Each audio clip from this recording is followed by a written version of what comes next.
Purchasing a commercial building. Why would you purchase one? Perhaps you could use it in your business. Perhaps you see a future potential in the income stream. Perhaps you're just holding it for a future time when the land would be more valuable.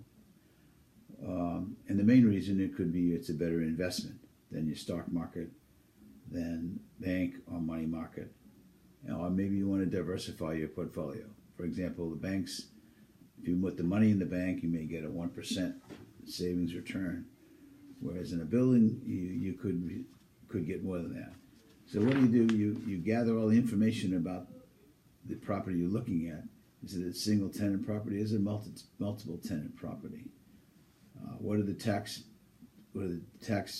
payments right now? What's the tax value of the property? What's the quality of the tenants? Does it have, are there leases, gross leases, or triple net? What's the zoning? Is everything, you want to take a look at that. Now, in order to evaluate the building and what you should pay for it, there's three ways to do that.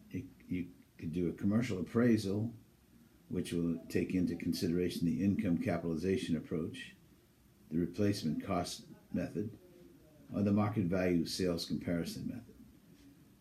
One thing I want to talk about is the income capitalization approach. There's something called cap rate. I'll put it on the screen right now, but then also define it. So a cap rate is the rate at which the net operating income is discounted to determine the value of a building. For example, if a building is making $30,000 in net income, that's after all the income after expenses. If it's making $30,000 and you wanted to find out what it would be worth at a 10 cap, you take 30,000 times 10, and that would give you 300,000 is what it's worth. Now, if you took that same 30,000 and said, I want to do it as a 5 cap instead of a 10 cap, the building would be worth 600,000. So there's a relationship between the cap rate and your return. Banks, as I said, 1%, and if you loan money, they'll loan commercial money probably at 4.5%. Whereas if you can have a building that will produce at least that or more, say 6%, then you'd be ahead by investing in a commercial building. So again, the rate is income divided by value, will give you the cap rate. A value is, if you have the income divided by the cap rate, then you will know what the value of the building is. And if you're given the value and the rate, then you can determine the income. Income is value times rate. A lot of times you'll see building advertised for a certain price at a certain cap rate. It used to be a 10 cap was what you would list properties at, but that's a long ways away from the bank current rate of, say, 4.5 to loan money.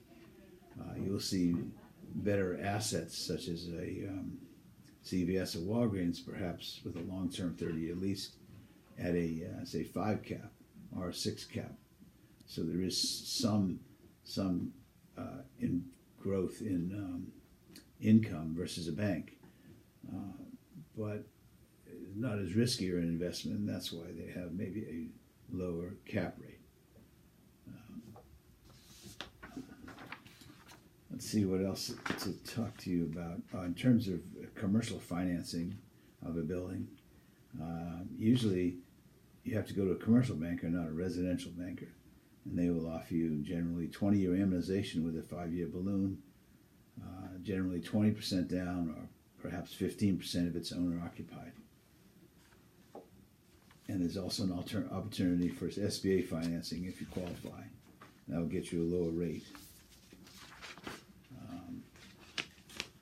The other type of commercial building might be a ground lease, and that way the value is too expensive to actually purchase the property, but you could lease the ground. I think that's about it for purchasing a commercial building.